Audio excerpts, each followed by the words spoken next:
তাফসিরুল কোরআন ও মাহফিল ৩০ পারা গ্রুপে আলোকিত আল কোরআন প্রতিযোগিতা ২০২৫। প্রধান অতিথি আমিন-উর রশিদ হাজী ইয়াসিন। প্রধান আলোচক কারি মাওলানা মুফতি শফিউল্লাহ কিশোরগঞ্জ। বিশিষ্ট সমাজসেবক ও সভাপতিত্ব করেন মোহাম্মদ কামাল হোসেন রিপন। তারিখ ২৩/২/২০২৫ ইংরেজি রবিবার। চোখ রাখুন কুমিল্লার ভয়েস, সত্যের সন্ধানে। সবসময় পড়ুন। দেশ ও দেশের বাহিরের সবাই ধন্যবাদ।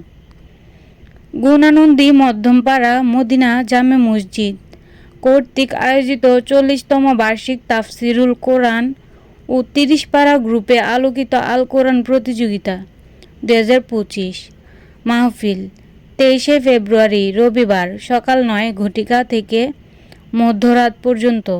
স্থান গুণানন্দী ২২ নং গেট সংলগ্ন মাদ্রাসা ময়দান। পোস্ট রাজেন্দ্রপুর ৩ নং দক্ষিণ দুর্গাপুর ইউনিয়ন কোতোয়ালী মডেল থানা আদর্শ সদর কুমিল্লা চট্টগ্রাম বিভাগ বাংলাদেশ।